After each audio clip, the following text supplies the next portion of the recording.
ഉത്തരാഖണ്ഡിലെ ധരാളി ഗ്രാമത്തിലുണ്ടായ മിന്നൽ പ്രളയത്തിൽ കാണാതായവർക്കായുള്ള തിരച്ചിൽ ഇന്നും തുടരും. മണ്ണിടിച്ചിൽ, റോഡുകൾ തകർന്നത് രക്ഷാപ്രവർത്തനത്തിന് വെല്ലുവിളിയാകുന്നു. മിന്നൽ പ്രളയത്തിൽ ഒറ്റപ്പെട്ട 12 ഗ്രാമങ്ങൾ, കുടുങ്ങിക്കിടക്കുന്ന മലയാളികളെ പുറത്തെത്തിക്കാനുള്ള ശ്രമങ്ങളും ഇന്ന് നടക്കും. വിവരങ്ങളുമായി രാജേഷ് ശ്രീനിവാസൻ ചെയ്യുന്നുണ്ട്. രാജേഷ്, രക്ഷാപ്രവർത്തനം ഇപ്പോൾ എങ്ങനെയാണ് പുരോഗമിക്കുന്നത്? കൂടുതൽ വിശദാംശങ്ങൾ. ആതിര 11 സൈനികർ ഉൾപ്പെടെ 60-ലധികം പേരെയാണ് നിലവിൽ ഇപ്പോൾ കുടുങ്ങിക്കിടക്കുന്നത് അല്ലെങ്കിൽ കാണാമറയത്തുള്ളത്. ഇവർക്കായുള്ള തെരച്ചിൽ ഇന്നും തുടരും. അതിനായി സ്വകാര്യ ഹെലികോപ്റ്ററുകൾ വരെയാണ് നിലവിൽ ഇപ്പോൾ ഏർപ്പാടാക്കിയെന്നാണ് നിലവിൽ മുഖ്യമന്ത്രി അടക്കം ഉത്തരാഖണ്ഡ് മുഖ്യമന്ത്രി അറിയിച്ചിട്ടുള്ളത്. എന്തായാലും 28 മലയാളി സംഘം അല്ലെങ്കിൽ 28 പേരുള്ള മലയാളി സംഘം സുരക്ഷിതമായി തന്നെ ഗംഗോത്രി സമീപമുള്ള ക്യാമ്പിൽ ഉണ്ടെന്നാണ് നിലവിൽ ഇപ്പോൾ പുറത്തു വരുന്ന വിവരം. ഇവരെ എത്രയും പെട്ടെന്ന് അല്ലെങ്കിൽ സുരക്ഷിത സ്ഥാനത്തേക്ക് എത്തിക്കുമെന്നുകൂടി നിലവിൽ ഇപ്പോൾ ഉത്തരാഖണ്ഡ് മുഖ്യമന്ത്രിയുടെ ഓഫീസ് അറിയിച്ചിട്ടുണ്ട്. കാലാവസ്ഥ അനുകൂലമാകുന്ന സാഹചര്യത്തിലായിരിക്കും ഈ 28 പേരടങ്ങുന്ന മലയാളി സംഘത്തെ അല്ലെങ്കിൽ രക്ഷപ്പെടുത്തുക അല്ലെങ്കിൽ സുരക്ഷിത സ്ഥാനത്തേക്ക് എത്തിക്കുക എന്നതാണ് നിലവിൽ ഇപ്പോൾ പുറത്തു വരുന്ന വിവരം. അതേസമയം തന്നെ കാലാവസ്ഥ പ്രതികൂലമായ സാഹചര്യമാണ് നിലവിൽ ഇപ്പോൾ ഉത്തരാഖണ്ഡിലുള്ളത്. പരക്കെ പലയിടങ്ങളിലും മഴയുണ്ട്. അതുകൊണ്ട് തന്നെ ഈ രക്ഷാപ്രവർത്തനത്തിന് ഏറെ വെല്ലുവിളിയാവുകയാണ്. ദേശീയപാത 34 ഹരിദ്വാർ മുതൽ ഗംഗോത്രി വരെയുള്ള പലയിടങ്ങളിലും മണ്ണിടിച്ചിൽ രൂക്ഷമാണ്. അതുതന്നെയാണ് ഈ പ്രദേശത്ത് രക്ഷാപ്രവർത്തകർക്ക് എത്താനുള്ള ഒരു വലിയ പ്രതിസന്ധിയും. എന്തായാലും ഈ പ്രദേശത്ത് ഇപ്പോൾ വ്യോമ ഗതാഗതം മാത്രമാണ് നിലവിലുള്ളത്. അത് എത്രത്തോളം പ്രായോഗികമാണെന്നുള്ളത് വരും മണിക്കൂറിൽ മാത്രമേ അറിയാൻ പറ്റൂ. എന്തായാലും നിലവിൽ ഇപ്പോൾ പ്രദേശത്ത് വൈദ്യുതി അടക്കം ഇന്റർനെറ്റ് സേവനങ്ങൾ അടക്കം പൂർണ്ണമായും താറുമാറായ ഒരു സാഹചര്യമാണ്. ഈ സാഹചര്യത്തിലാണ് ഈ രക്ഷാപ്രവർത്തകർക്ക് ഇപ്പോൾ സാറ്റലൈറ്റ് ഫോണുകളും നൽകിയിട്ടുണ്ട് എന്നാണ് നിലവിൽ ഇപ്പോൾ പുറത്തു വരുന്ന വിവരം. 11 സൈനികർ ഉൾപ്പെടെ 60-ലധികം പേരെയാണ് നിലവിൽ ഇപ്പോൾ ഇനിയും കണ്ടെത്താനുള്ളത്.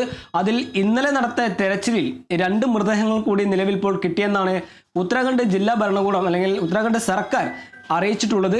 ഈ സംഭവവുമായി ബന്ധപ്പെട്ട് അല്ലെങ്കിൽ ഇനി തെരച്ചിൽ നടത്താനുള്ള ഇടങ്ങളിൽ രക്ഷാപ്രവർത്തകർക്ക് എത്താനുള്ള ഒരു സാഹചര്യമാണ് പ്രതികൂലമായ സാഹചര്യമാണ് നിലവിലുള്ളത്.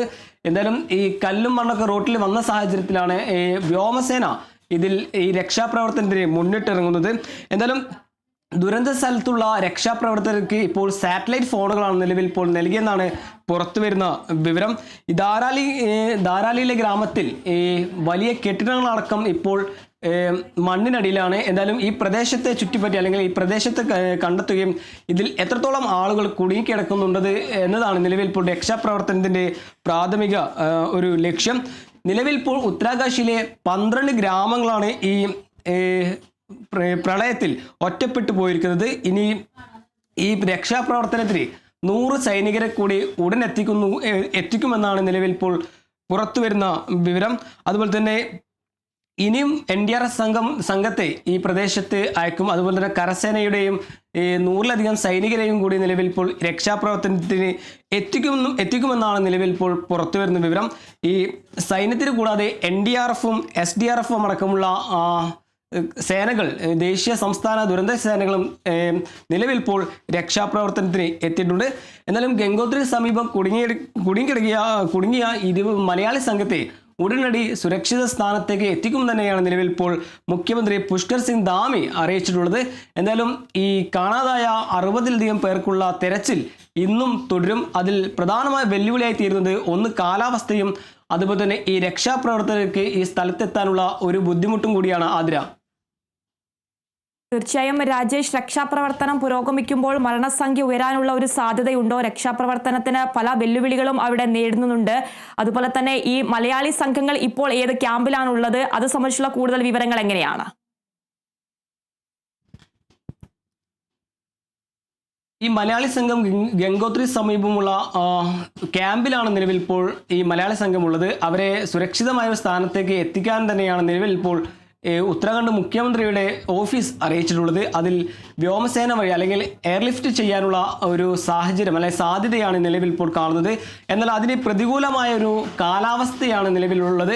അനുകൂലമായ കാലാവസ്ഥ ആണെങ്കിൽ ഈ 28 പേരടങ്ങുന്ന സംഘത്തെ ഉടനടി സുരക്ഷിത സ്ഥാനത്തേക്ക് എത്തിക്കുമെന്നാണ് നിലവിൽ ഇപ്പോൾ മുഖ്യമന്ത്രി പുഷ്കർ സിംഗ് ധാമിയുടെ ഓഫീസ് അറിയിച്ചിട്ടുള്ളത്. ഈ 5 പേരുടെ അല്ലെങ്കിൽ 5 പേരുടെ മരണമാണ് നിലവിൽ ഇപ്പോൾ ഉത്തരാഖണ്ഡ് ഭരണകൂടം അല്ലെങ്കിൽ സംസ്ഥാന ഭരണകൂടം അറിയിച്ചിട്ടുള്ളത്. അതിൽ തന്നെ ഇനി ഈ കണ്ടെത്തിയ ആളുകൾ അല്ലെങ്കിൽ ഈ ആളുകളുടെ മൃതദേഹം DNA പരിശോധനയ്ക്ക് അയച്ച് തുടർ നടപടി സ്വീകരിക്കുന്നു കൂടി നിലവിൽ ഇപ്പോൾ പുറത്തു വരുന്നു. അതേസമയം തന്നെ ഈ മണ്ണിടിച്ചിലുണ്ടായ റോഡുകളെല്ലാം സഞ്ചാരയോഗ്യമാക്കാൻ തന്നെയാണ് നിലവിൽ ഇപ്പോൾ കരസേനയും മറ്റു രക്ഷാപ്രവർത്തകരും മുന്നിട്ടിറങ്ങുന്നത്. എന്തായാലും ഉത്തരാഖണ്ഡിലെ ധരാളി ഗ്രാമത്തിലുണ്ടായ മിന്നൽ പ്രളയത്തിൽ നിലവിൽ ഇപ്പോൾ 5 പേരുടെ മരണമാണ് ഇപ്പോൾ. മണ്ണിടിച്ചിൽ റോഡുകൾ തകർന്നത് രക്ഷാപ്രവർത്തനത്തിന് വെല്ലുവിളിയാകുന്നുണ്ട്. മിന്നൽ പ്രളയത്തിൽ ഒറ്റപ്പെട്ട് 12 ഗ്രാമങ്ങൾ കുടുങ്ങിക്കിടക്കുന്ന മലയാളികളെ പുറത്തെത്തിക്കാനുള്ള ശ്രമങ്ങളും ഇന്ന് നടക്കും.